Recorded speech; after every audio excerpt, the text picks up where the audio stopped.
என்ன ஆசீர்வாதத்தை ஆண்டவரிடத்தில் பெற வேண்டுமானாலும் விசுவாசம் இல்லாமல் பெற்றுக்கொள்ள முடியாது. உங்களுக்குள்ள ஒரு நிரந்தரமான ஆறுதலை கொண்டு வருகிறவர் இயேசு. ஆகவேதான் அவர் சொல்லுகிறார், நானே உங்களுக்கு ஆறுதல் செய்கிற தேவன்.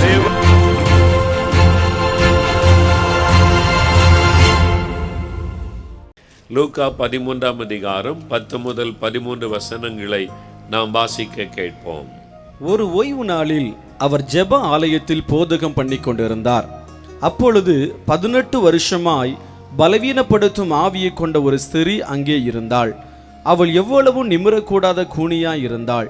இயேசு அவளை கண்டு தம்மிடத்தில் அழைத்து, ஸ்திரியே, உன் பலவீனத்தினின்று விடுதலையாக்கப்பட்டாய் என்று சொல்லி அவள் மேல் தமது கைகளை வைத்தார். உடனே அவள் நிமிர்ந்து தேவனை மகிமைப்படுத்தினாள். இயேசு இந்த உலகத்தில் உலாவின நாட்களில் அற்புதங்களை செய்கிறவராய் உலாவிக் கொண்டிருந்தார். ஒரு சாதாரண மனிதனாக நம்மை போல இந்த உலகத்தில் அவர் கடந்து வந்தார். காணக்கூடாத இறைவன், ஒருவரும் பார்த்திராத இந்த தேவன் மனிதர்கள் காணும்படிக்கு நம்மை போல ஒரு சாதாரண மனிதனாக இந்த உலகத்தில் வந்தார். அதைத்தான் தேவன் மாம்சத்தில் வெளிப்பட்டார் என்று வேதம் சொல்லுகிறது. காணக்கூடாத இறைவன் மனிதர்கள் காணும்படி நம்மை போல ஒரு மனிதனாக இந்த உலகத்தில் வந்தார். 33.5 வருடங்கள் தான் அவர் இந்த உலகத்தில் வாழ்ந்தார். 30வது வயதிலிருந்து 33.5 வயது வரைக்கும் 3.5 ஆண்டு காலம் ஜனங்கள் மத்தியிலே அவர் ஊழியம் செய்தார். அவர் கிராமங்கள் தோறும் சுற்றி நடந்தார், பட்டணங்கள் தோறும் சுற்றி நடந்தார். ஜனங்கள் இருக்கிற இடத்திலெல்லாம் தேடி சென்று ஜனங்களுக்கு நன்மைகள் செய்தார் என்று வேதம் சொல்லுகிறது.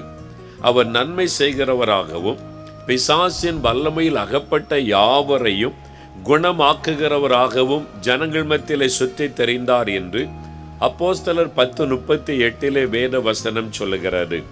நாம் வேதத்தில் 4 சுவிசேஷங்களை வாசிக்கும் பொழுது இயேசு போன இடமெல்லாம் ஜனங்களுக்கு நன்மைகளை செய்தார், அற்புதங்களை செய்தார் என்பதை நாம் வாசிக்கிறோம். அவர் செய்த அற்புதங்கள் ஏராளமானவைகள். அந்த அற்புதங்களை எழுதினால் உலகம் கொள்ளாது, அவ்வளவு அற்புதங்களை ஜனங்களுக்கு அவர் செய்தார் என்பதாக வேதம் சொல்லுகிறது. அவர் செய்த ஒரு அற்புதத்தை தான் நாம் இப்பொழுது வாசிக்க கேட்டோம். இயேசு கிராமத்திலே போய் அற்புதம் செய்தார், பட்டணங்களிலே அவர் உலாவின பொழுது அற்புதங்களை செய்தார். இயேசு ஜெப ஆலயத்திலே ஊழியம் செய்த போது, பிரசங்கித்த போது அங்கே அற்புதங்களை செய்தார். இயேசு ஒரு மலையின் மீது ஏறினால் அங்கும் அற்புதத்தை ஆண்டவர் செய்து ஜனங்களை மகிழ பண்ணினார். இப்படி அவர் போன இடமெல்லாம் அற்புதங்கள் நடைபெற்றது. ஜனங்கள் விடுதலை பெற்றார்கள், சுகம் பெற்றார்கள், ஆசீர்வதிக்கப்பட்டார்கள். அவருடைய துக்கங்கள் சந்தோஷமாக மாறினது. ஏதோ ஒரு காரியத்திலே பாதிக்கப்பட்ட துக்கப்பட்ட மக்கள் இயேசு போன இடமெல்லாம் அவரை தேடி வந்தார்கள். அந்த மக்களுக்கெல்லாம் அற்புதம் செய்து அவளை மகிழ பண்ணினார். அவரை தேடி வராத மக்களை கூட ஆண்டவரே அவளை நேசித்து அவள் மீது அன்பு கூர்ந்து அவளை தேடி சென்று அற்புதங்களை செய்து மகிழ செய்த பல காரியங்கள் வேதத்தில் எழுதப்பட்டிருக்கிறது. அவர் மனிதருடைய துக்கத்தை சந்தோஷமாய் மாற்றுகிறவர். இன்றைக்கு அந்த ஆண்டவர் இயேசு இன்றைக்கு இந்த இடத்திலே கடந்து வந்திருக்கிறார். அவர் உங்களை நேசிக்கிறபடியினால் உங்களுடைய வாழ்க்கையில் இருக்கிற துக்கத்தை சந்தோஷமாய் மாற்றுவதற்காக, உங்களை நேசித்து உங்களை சந்திப்பதற்கு ஆண்டவர் இங்கே வந்திருக்கிறார். எனக்கு அன்பானவர்களே, ஏதோ ஒரு துக்கம் உங்களுடைய உள்ளத்தில் இருக்கிறது, ஏதோ ஒரு காரியத்தை குறித்த வருத்தம் உங்களுடைய உள்ளத்தில் இருக்கிறது. அது உங்களுடைய வியாதியா இருக்கலாம், அல்லது உங்களுடைய பாவ பழக்கங்கள் நிமித்தமாய் உண்டான ஒரு அடிமைத்தனமாக இருக்கலாம், ஒருவேளை உங்களுடைய வாழ்க்கையில் இருக்கிற ஒரு குறைவாக இருக்கலாம், உங்களுடைய வாழ்க்கையில ஏதோ ஒரு பாதிப்பாக இருக்கலாம், ஏதோ ஒரு தேவையினாலே நீங்கள் நெருக்கப்பட்டு கொண்டிருக்கலாம். எந்த நிலைமையில் இருந்தாலும் உங்களுடைய துக்கப்படுத்துகிற இந்த வேதனையில் இருந்து ஆண்டவர் விடுதலை கொடுத்து உங்கள் துக்கத்தை சந்தோஷமாய் மாற்றத்தான் உங்களை சந்திக்க இயேசு வந்திருக்கிறார். நீங்கள் கிறிஸ்தவராய் இருக்கலாம், கிறிஸ்தவர் அல்லாதவராய் இருக்கலாம். ஆண்டவர் பட்சபாதம் உள்ளவர் அல்ல. அவர் எல்லா மக்களையும் நேசிக்கிறவர், எல்லாருக்கும் அற்புதம் செய்கிறவர். இன்றைக்கு இந்த இடத்தில் உங்களுக்கு ஒரு அற்புதம் செய்து அவர் உங்களை மகிழ பண்ண போகிறார். இயேசு செய்த அந்த அற்புதத்தை இப்பொழுது வாசிக்க கேட்டீர்கள். இயேசு ஒரு ஜெப ஆலயத்திலே போதகம் பண்ணி கொண்டிருந்தார். அவர் அந்த ஜெப ஆலயத்திலே பிரசங்கம் பண்ணி கொண்டிருந்த போது அங்கே பலர் அமர்ந்து அவருடைய வார்த்தைகளை கேட்டுக்கொண்டிருந்தார்கள். அந்த சமயத்திலே ஆண்டவர் இயேசு கிறிஸ்து ஒரு பெண்ணை கண்டார். அவளை குறித்து வேதத்திலே சொல்லப்பட்டிருக்கிறது, 18 வருஷம் பலவீனப்படுத்தும் ஆவியினால் கட்டப்பட்டிருந்த ஒரு பெண், கூனியாக இருந்த ஒரு பெண். அவளால் சற்றேனும் நிமிர முடியாது என்று வேதம் சொல்லுகிறது. நிமிர முடியாதபடி கூன் விழுந்த நிலைமையில், முருக வளைந்த நிலைமையில் கூனியாக காணப்பட்ட ஒரு பெண் என்பதாக நாம் வாசிக்கிறோம். அந்த பெண் அந்த கூட்டத்திற்குள்ளே அமர்ந்திருந்தாள். இயேசு அந்த பெண்ணை கண்டு அழைத்து அவளை தொட்டு ஒரு அற்புதமான சுகத்தை ஆண்டவர் அவளுக்கு கொடுத்தார். 18 வருஷம் அவளுக்கு வேதனை, 18 வருஷம் அவளுக்கு துக்கம், 18 வருஷம் அதனால் பிசாசினால் பாதிக்கப்பட்ட ஒரு நிலைமை, 18 வருஷம் நிமிர்ந்து நடக்க முடியாதபடி தலை குனிந்தே அவள் நடந்து தன்னுடைய வாழ்க்கையில வேதனையில் கடந்து சென்று கொண்டிருந்த ஒரு பெண். ஆனால் இயேசு அவளை தொட்ட உடனே ஒரு அற்புதம் நடைபெறுகிறது. 18 வருஷ வேதனை மாறுகிறது. அந்த துக்கம் மகிழ்ச்சியாய் மாறுகிறது. அவளுடைய துக்கத்தை மகிழ்ச்சியாய் ஆண்டவர் மாற்றி அவளை சந்தோஷப்படுத்தினார். எனக்கு அன்பானவர்களே, அன்றைக்கு அந்த பெண்ணுக்கு அற்புதம் செய்த இயேசு இன்றைக்கு இங்கே பிரசன்னமாக இருக்கிறார். அவர் நேற்றும் இன்றும் என்றும் மாறாதவர். அவருடைய அன்பு மாறி போகவில்லை, அவருடைய வல்லமை மாறி போகவில்லை. அவருடைய கரம் இன்றைக்கும் அற்புதம் செய்ய ஆயத்தமாயிருக்கிறது. இந்த பெண்ணினுடைய வாழ்க்கையை பாருங்கள். 18 வருஷம் ஒரு அசுத்த ஆவி அவளை கட்டி வைத்திருந்ததாம்.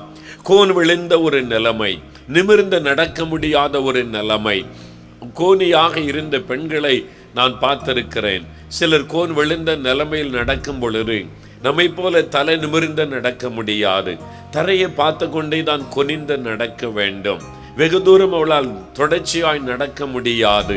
நின்று அவள் நடந்து போவதை நான் பார்த்திருக்கிறேன். மிக கடினமான ஒரு வாழ்க்கை. 18 வருஷம் அந்த வேதனையில் இந்த பெண் வாழ்ந்து கொண்டிருந்தாள். அந்த ஊர் மக்கள் சொல்லியிருப்பாள், என்ன பாவம் செய்தாளோ இப்படி கஷ்டப்படுகிறாள் என்று. ஊராருடைய வசை சொல்லுக்கு நடுவில் வேதனையோடு வாழ்ந்து கொண்டிருந்த ஒரு பெண். ஒருவேளை சிறு பிள்ளைகள் கூனி என்று பரிகாசம் பண்ணி இருப்பார்கள். மற்றவருடைய பரிகாசத்திற்கு நடுவில் வாழ்ந்து கொண்டிருந்த ஒரு பெண். ஆனால் இயேசு அவளை சந்தித்த போது அவருடைய வாழ்க்கையில் ஒரு பெரிய அற்புதம் நடைபெறுகிறது. அந்த வேதனைக்கு ஒரு முற்றுப்புள்ளி வைத்து ஒரு விடுதலை கொடுத்து ஆண்டவர் மகிழ பண்ணுகிறார். எத்தனை பெரிய சந்தோஷம்! யோசித்து பாருங்கள். 18 வருஷ வேதனை மாறி அந்த ஜபாலயத்தை விட்டு போகும்போது எவ்வளவு சந்தோஷத்தோடு அந்த பெண் போயிருப்பாள். அவருடைய துக்கம் மாறி மகிழ்ச்சி. இனிமேல் நான் கூனி அல்ல, இனிமேல் நான் தலை குனிந்து நடக்க வேண்டியது இல்லை, இனிமேல் யாரும் என்னை பரிகாசம் பண்ண முடியாது, இயேசு எனக்கு விடுதலை கொடுத்து விட்டார் என்ற ஒரு மகிழ்ச்சியோடு கூட அவள் கடந்து சென்றிருப்பாள். அதே காரியத்தை இன்றைக்கு ஆண்டவர் உங்களுக்கு செய்ய விரும்புகிறார். அதே விதமான ஒரு அற்புதத்தை ஆண்டவர் உங்கள் வாழ்க்கையில செய்ய விரும்புகிறார். அது அன்றைக்கு நடந்தது ஐயா, இன்றைக்கு அப்படி நடக்குமா என்ற ஒரு எண்ணம் உள்ளத்தில் எழும்பலாம். சில ஆண்டுகளுக்கு முன்பாக கர்நாடக மாநிலத்தில் இருக்கிற ஹூப்ளி என்கிற ஒரு பட்டணத்திற்கு நாங்கள் ஊழியத்திற்காக சென்றிருந்தோம். இதே மாதிரி ஒரு கூட்டம் அந்த ஹூப்ளியிலே ஒழுங்கு செய்யப்பட்டிருந்தது. அந்த மைதானத்திலே கூட்டத்திற்காக நாங்கள் தேவனுடைய செய்தி அறிவிக்க வந்திருந்த போது அந்த ஜெபம் முடிந்தது. முதல் நாள் கூட்டம் முடிந்து ஜனங்களுக்காக ஜெபம் பண்ணி முடித்த போது ஒரு தகப்பனார் தன்னுடைய மகனை அழைத்து கொண்டு மேடைக்கு வந்தார். இயேசுவனிடத்தில் அற்புதம் பெற்றவர்கள் நீங்கள் வந்து சாட்சி சொல்லலாம், இயேசு உங்களை தொட்டு விடுதலை கொடுத்திருக்கிறார், சுகம் பெற்றவர்கள் விடுதலை பெற்றவர்கள் மேடைக்கு வாருங்கள் என்று சொன்ன போது ஒரு இளம் வாலிப தம்பியை அழைத்து கொண்டு ஒரு தகப்பனார் மேடைக்கு வந்தார். அவர் சொன்ன சாட்சி ஆச்சரியமானது. அவர் ஒரு கிராமத்தை சார்ந்தவர், படிப்பறிவில்லாத ஒரு ஏழை மனிதர். அவருக்கு ஒரு மகன் பிறந்தான். அவன் பிறக்கும் பொழுதே, குழந்தையாக இருக்கும் பொழுதே அவனுடைய கழுத்தின் பின்பகுதியில் அந்த எலும்பு பகுதியில் ஒரு சின்ன கட்டி ஒன்று காணப்பட்டதாம். அவன் வளர வளர அந்த கட்டியும் வளர்ந்து கொண்டே வந்தது. அது நிமித்தம் மற்ற குழந்தைகளைப் போல நிமிர்ந்து உட்கார முடியாது, நிமிர்ந்து நடக்க முடியாது, கூன் விழுந்த ஒரு நிலைமையில் தான் அவனுடைய சரீரம் காணப்பட்டது. மருத்துவர்கள் பரிசோதித்த பொழுது அது கழுத்தின் கீழ் பகுதியில் அந்த முதுகு தண்டு பகுதியில் இருக்கிறது. அது ஆபரேஷன் பண்ணினாலும் ஆபத்தானது, கொஞ்ச நாட்கள் ஆகட்டும் பார்க்கலாம் என்று சொல்லித்தான் அனுப்பினார்கள். ஆனால் பாருங்கள், அந்த கட்டி கொஞ்சம் கொஞ்சமாய் வளர்ந்து அந்த முதுகிலே அவனுடைய கழுத்துக்கு கீழே ஒரு பெரிய அளவில் இருந்தது. ஆகவே அவனால் நிமிர்ந்து நடக்க முடியாது. கூனி குறுகி கூன் விழுந்து தரையை பார்த்து கொண்டுதான் நடக்க முடியும். இப்படியே பல வருஷங்கள் ஆகிவிட்டது. தன் மகனை நினைத்த அந்த தகப்பனுக்கு மிகுந்த ஒரு துக்கம். மருத்துவர்களும் இப்படி சொல்லுகிறார்கள், என் பிள்ளை இப்படி இந்த வேதனைப்பட்டு கொண்டிருக்கிறானே என்று சொல்லி அந்த உள்ளத்தில் ஒரு பெரிய துக்கம். அப்பதான் யாரோ ஒருவர் இந்த நோட்டீஸை கொண்டு கொடுத்திருக்கிறார்கள். இயேசு விடுதலை கொடுக்கிறார் என்கிற அந்த நோட்டீஸை பார்த்த பொழுது, அதில் உள்ள சாட்சியை வாசித்த பொழுது, சரி நம்முடைய பிள்ளை அழைத்து கொண்டு போகலாம் என்று சொல்லி அந்த தகப்பனார் இந்த கூட்டத்திற்கு வந்திருக்கிறார். அவர் கிறிஸ்தவர் அல்லாதவர்.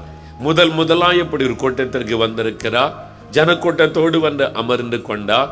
நான் பிரசங்கம் பண்ணுகிற நான் யார் என்று அவருக்கு தெரியாது. யாரோ ஒருவர் இயேசு பற்றி சொல்லுகிறார், அவ்வளவுதான் அவருக்கு தெரியும். கவனமாக இந்த வார்த்தைகளை கேட்டுக்கொண்டிருந்தார். இயேசு அற்புதம் செய்கிறவர், விடுதலை தருகிறவர் என்கிற அந்த செய்தியை கவனமாய் கேட்டுக்கொண்டிருந்தார். ஜெப நேரம் வந்தது. செய்தி முடிந்து ஜெப நேரம் வந்தது. தன் மகனுக்காக கண்ணீரோடே அவர் இயேசுவை நோக்கி கூப்பிட்டார். இயேசுவே, என் மகனுக்கு ஒரு அற்புதம் செய்யும். என்னுடைய மகனுக்கு ஒரு அற்புதமான சுகத்தை தாரும். நாங்கள் இந்த துக்கத்தில் இத்தனை வருஷ காலம் வேதனைப்பட்டு கொண்டிருக்கிறோமே, என் மகனுக்கு ஒரு அற்புதம் செய்யும் என்பதாக அவர் ஆண்டவர் இயேசுவை நோக்கி கண்ணீரோடு ஜெபிக்க ஆரம்பித்தார். ஜெபம் பண்ணும்போது என்ன நடந்தது பாருங்கள். இயேசு அந்த ஜெபத்தை கேட்டார். அந்த தகப்பனாருடைய கூப்பிடுதலின் சத்தத்தை கேட்டார். அவர் கிறிஸ்தவர் அல்லாதவர், அந்த வித்தியாசம் எல்லாம் இயேசுவுக்கு பார்க்க தெரியாது. அவர் இயேசுவை விசுவாசத்தோடு கூப்பிட்டபடியினால் உடனே அந்த ஜெபத்தை இயேசு கேட்டார். ஆண்டவருடைய கரம் இறங்கி அந்த மகனை தொட்டது. என்ன நடந்தது தெரியுமா? அந்த கட்டி இமை பொழுதிலே மறைந்து போனது. அல்லேலூயா, அல்லேலூயா. ஒரு அற்புதமான சுகத்தை இயேசு கொடுத்தார். அந்த மகன் முதலாக நிமிர்ந்து நின்றான். அந்த மகனை அழைத்து கொண்டு மேடைக்கு ஓடி வந்தார். ஐயா, என் மகனை பாருங்கள், அவனுடைய கழுத்தில் இருந்த அந்த கட்டி மறைந்தது. கோன் விழுந்த நிலைமையில் கோணனாக இருந்தவன் நிமிர்ந்து நிற்கிறான். இப்போதான் முதல் முறையாக வாழ்க்கையிலே நிமிர்ந்து நிற்கிறான் என்று மகிழ்ச்சியோடு கூட அந்த தகப்பனார் கூறினார். 2000 ஆண்டுகளுக்கு முன்பாக அற்புதம் செய்த இயேசு அவர் நேற்றும் இன்றும் என்றும் மாறாதவர். அந்த இயேசு இன்றைக்கு உங்களை சந்திக்க வந்திருக்கிறார். அந்த இயேசு உங்களுக்கு ஒரு அற்புதம் செய்ய அவர் வந்திருக்கிறார். நீங்களுக்கு எந்த காரியம் உங்களை துக்கப்படுத்தி கொண்டிருந்தாலும் அதில் இயேசு உங்களுக்கு ஒரு அற்புதம் செய்ய வல்லமை உள்ளவர். இன்றைக்கு உங்களுடைய உள்ளத்திலே விசுவாசியுங்கள். அன்றைக்கு அற்புதம் செய்த இயேசு இன்றைக்கு மாறாதவராய் இருக்கிறார் என்று நீங்கள் விசுவாசியுங்கள். சரி, அதற்கு முன்பாக இந்த அற்புதத்தை கவனமாய் நீங்கள் பார்த்தால் இயேசு எப்படிப்பட்டவர் என்பதை அறிந்து கொள்ள முடியும். அவருடைய அருமையான சுபாவங்கள் இந்த அற்புதத்திலே வெளிப்படுகிறதை பார்க்க முடியும். எனக்கு அன்பானவர்களே, நாம் வணங்குகிற அந்த ஆண்டவர் எப்படிப்பட்டவர், நாம் தொழுது கொள்ளுகிற அந்த தேவன் எப்படிப்பட்டவர், நாம் யாரை ஆராதிக்கிறோமோ அவர் எப்படிப்பட்ட சுபாவம் உள்ளவர் என்பதை முதலாவது நாம் அறிந்து கொள்ள வேண்டும். நாம் அதை அறிந்து நாம் விண்ணப்பம் பண்ணும் பொழுதுதான் அற்புதங்களை பெற்றுக்கொள்ள முடியும். இயேசு எப்படிப்பட்டவர்? எல்லாரை விட அவர் வித்தியாசமானவர். இந்த உலகத்தில் எத்தனையோ மதங்கள், எத்தனையோ கடவுள் நம்பிக்கைகள் இருக்கிறது. ஆனால் இயேசு வித்தியாசமானவர். அவருடைய வாழ்க்கையை நீங்கள் கவனமாய் பார்த்தால் அவர் வித்தியாசமானவர் என்பதை நீங்கள் விளங்கிக் கொள்ள முடியும். அவர் எப்படி வித்தியாசமானவர்? அந்த 12ஆம் வசனத்தை வாசிக்க கேட்போம். 12, 13 வசனங்கள். இயேசு அவளை கண்டு தம்மிடத்தில் அழைத்து, ஸ்திரியே, உன் பலவீனத்தினின்று விடுதலையாக்கப்பட்டாய் என்று சொல்லி அவள் மேல் தமது கைகளை வைத்தார். உடனே அவள் நிமிர்ந்து தேவனை மகிமைப்படுத்தினாள். இயேசு அந்த பெண்ணை கண்டு அதோடு அவர் போய்விடவில்லை. வேதம் சொல்லுகிறது, இயேசு அவளை கண்டு தம்மிடத்தில் ஆண்டவர் அவளை அழைத்தார். மகளே, நீ எழுந்து என்னிடத்தில் வா. என் ஆண்டவர் குறிப்பாக அவளை கூப்பிடுகிறார். என்னிடத்தில் வா, என் அருகிலே நீ வா என்று அந்த மகளை தேவன் அழைத்தார் என்று வேதம் சொல்லுகிறது. அவர் அழைக்கிற ஒரு தேவன். வேதனையோடு இருக்கிறவங்களை பார்த்துவிட்டு அப்படியே போய்விடுகிறவர் அல்ல. துக்கத்தோடு இருக்கிறவங்களை பார்த்துவிட்டு அப்படியே போகிறவர் அல்ல. இயேசு நம்மை காண்கிறவர் மாத்திரமல்ல, அழைக்கிற ஒரு தேவன். வருத்தப்பட்டு பாரம் சுமக்கிறவர்களே, நீங்கள் எல்லாரும் என்னிடத்தில் வாருங்கள், நான் உங்களுக்கு இளைப்பாறுதல் தருவேன் என்று ஆண்டவர் அழைப்பை கொடுக்கிறார். மத்தேயு 11ஆம் அதிகாரம் 28ஆம் வசனத்தில் நாம் அதை பார்க்கிறோம். இன்றைக்கு அந்த இயேசு உங்களை அழைக்கிறார். வேதனையோடு வந்திருக்கிற உங்களை அவர் அழைக்கிறார். வியாதியோடு வந்திருக்கிற உங்களை அவர் அழைக்கிறார். கட்டுகளோடு வந்திருக்கிற உங்களை அவர் அழைக்கிறார். பாதிக்கப்பட்ட நிலைமையில் துக்கத்தோடு வந்திருக்கிற உங்களை அவர் அழைக்கிறார். என்னிடத்தில் நீ வா. அவள் இயேசுவுடைய சமூகத்தில் அமர்ந்து அவருடைய வார்த்தை தான் கேட்டுக்கொண்டிருக்கிறாள். ஆனால் ஆண்டவர் சொல்லுகிறார், எழுந்து என்னிடத்திலே வா, என் அருகிலே நீ வா என்று ஆண்டவர் அழைப்பு கொடுக்கிறார். அவர் உங்களுக்கு அர்ப்பணம் செய்ய வேண்டுமானால் அவருடைய அழைப்பிற்கு கீழ்ப்படிந்து அவரிடத்திலே நீங்கள் வர வேண்டும். அவர் உங்களை அழைக்கிற ஒரு தேவன். யார் வேண்டுமானாலும் இயேசுவண்டே வரலாம். ஆண்டவர் சொன்னார், வருத்தப்பட்டு பாரம் சுமக்கிறவர்கள் யாராக இருந்தாலும் எல்லாரும் என்னிடத்தில் வாருங்கள். ஆண்டவருக்கு ஜாதி மத வித்தியாசம் எந்த பாகுபாடும் கிடையாது. யார் வேதனையோடு இயேசுவே என்றவரை தேடி வந்தாலும் அவர்களுக்கு அவர் அர்ப்பணம் செய்கிறவர். யாரையும் அவர் புறம்பே தள்ளுவது இல்லை. யோவான் 6:37 சொல்லுகிறது, என்னிடத்திலே வருகிற ஒருவரை நான் புறம்பே தள்ள மாட்டேன் என்று ஆண்டவர் சொல்லுகிறார். ஐயோ, நீ கிறிஸ்தவன் அல்ல என்று தள்ள மாட்டார். நீ இந்த ஜாதி அல்ல என்றவர் தள்ள மாட்டார். நீ இந்த குடும்பத்தான் அல்ல என்று தள்ள மாட்டார். ஒருவரையும் அற்பமாக எண்ணுகிறவர் அல்ல. யார் அவரை நோக்கி கூப்பிட்டு அவரை நெருங்கி வந்தாலும் அவளுக்கு அர்ப்பணம் செய்கிற தேவன் அவர்.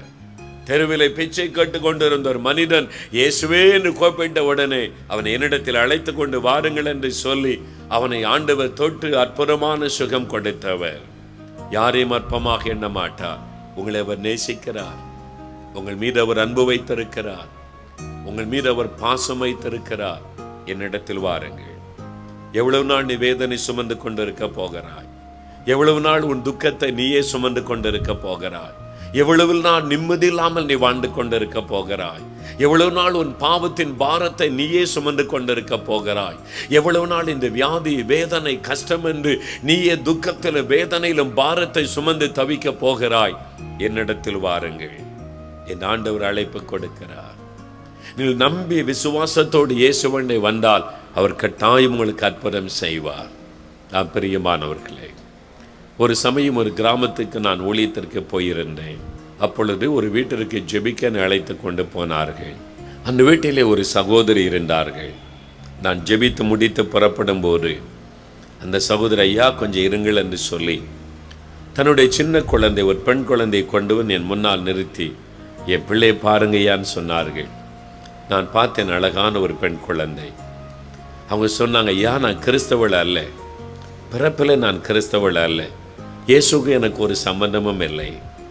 இந்த குழந்தை பிறந்தபோது ஒரு காரியம் நடந்தது என்று சொன்னார்கள். அந்த குழந்தை பிறந்து சில மாதங்கள் ஆயிற்று. திடீரென்று ஒரு கொடிய வியாதி அந்த குழந்தையை தாக்கினதான். ஆஸ்பத்திரிக்கு கொண்டு போனார்கள். பல நாட்கள் வைத்து கவனித்தார்கள். வியாதி சுகமாகவில்லை.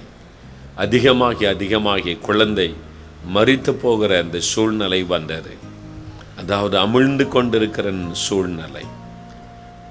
உடனே டாக்டர்கள் சொன்னால், இனிமேல் உங்களுடைய குழந்தை காப்பாற்ற முடியாது, வீட்டுக்கு கொண்டு போங்க, ஏதோ சில மருந்து தர அதை கொடுத்து பாருங்க, அவ்வளோதான், எதுக்காக வீணாக நீங்கள் பணம் செலவு பண்ணி கொண்டிருக்கிறீர்கள் என்று மருத்துவர்கள் கைவிட்ட நிலைமையில் வீட்டுக்கு அனுப்பினார்கள். இந்த தாயார் அந்த குழந்தை மடியில் வைத்து கொண்டு அழுது கொண்டே இருந்தார்களாம்.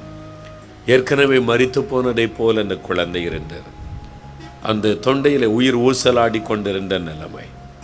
என் குழந்தை காப்பாற்ற ஒருவரும் இல்லையா என்றவர்கள் மடியில் அந்த குழந்தையை வைத்து கொண்டு அழுது கொண்டிருந்த போது திடீரென அந்த கண்ணீருக்கு நடுவில் ஒரு காட்சியை கண்டார்கள். இயேசு கிறிஸ்து ஒரு சிலுவை காட்சி ஆண்டவர் காண்பித்தார். அந்த சிலுவை காட்சியை கண்டார்கள். அதிலிருந்து ஒரு சத்தம் வந்தது, என்னிடத்தில் வா, உன் குழந்தையை நான் சுகமாக்குவேன். என்னிடத்தில் வா, உன் குழந்தையை நான் சுகமாக்குவேன். ஒரு அழைப்பை இயேசு கிறிஸ்து கொடுத்தார். உடனே இந்த சகோதரி எழுந்தார்கள். ஐயோ, யாரோ என் குழந்தையை சுகமாக்குவேன் என்று சொல்கிறார்கள். எழுந்து ஓடி பக்கத்து வீட்டில் போய் கேட்டார்கள். அவர்களும் கிறிஸ்தவர் அல்லாதவர்கள். சிலுவை என்று சொன்னால் அது கிறிஸ்தவங்க தானே வச்சிருக்கிறாங்க. அப்போ அந்த கிறிஸ்தவனுடைய கடவுள் இயேசு தான் உன்னை கூப்பிட்டு இருக்கணும். நீ உன் குழந்தையை கொண்டு போ, இயேசு உனக்கு அவன் குழந்தைக்கு சுகம் கொடுக்கலாம் என்று அவர்கள் சொன்னார்கள். பக்கத்து ஊரில் தான் அந்த கிறிஸ்தவ கோயில் இருக்கிறார், அவங்க ஊரில் இல்லை. ஆகவே இந்த குழந்தையை தூக்கி கொண்டு ஓடினார்கள். என்னிடத்தில் வா, உன் குழந்தை சுகமாக்குவேன் என்று இயேசு சொன்னாரே, என் குழந்தையை சுகமாக்கிடுவான்னு சொல்லி சாக கிடக்கிற குழந்தையை தூக்கி கொண்டு அந்த சகோதரி ஓட்டமாய் ஓடி அந்த கிராமத்திற்கு வந்தார்கள். அங்குதான் ஒரு அழகான ஆலயம்.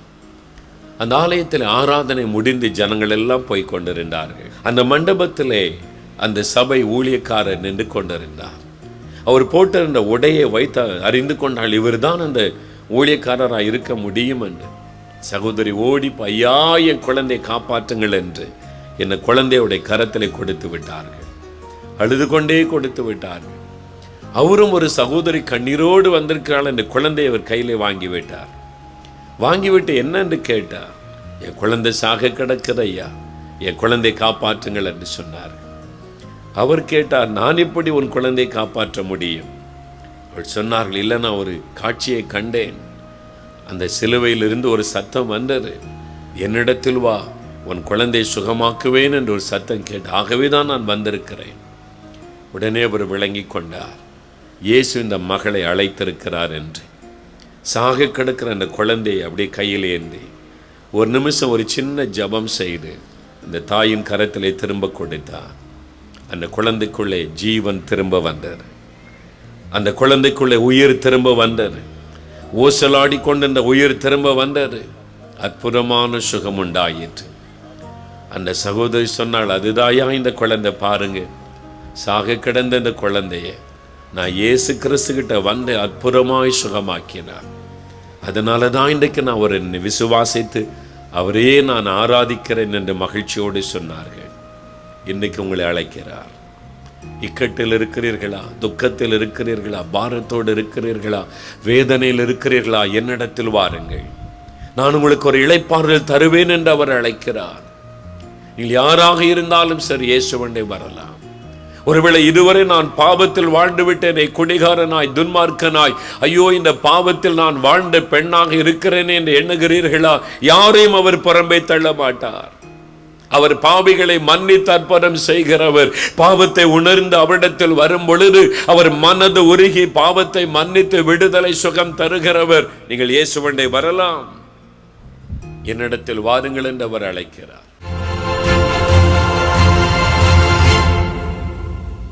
பிரியமானவர்களே, இயேசு உங்க மேலே எவ்வளோ அன்பு வச்சிருக்கிறார் பார்த்தீங்களா? அதனால தான் ஆண்டவர் உங்களோட பேசுகிறார். மகனே, மகளே, எனக்கு யார் இருக்கிறாங்கன்னு அழுகிறியா? நான் இருக்கிறேன், என்கிட்ட வா என்று ஆண்டவர் அன்பாய் அழைக்கிறார்.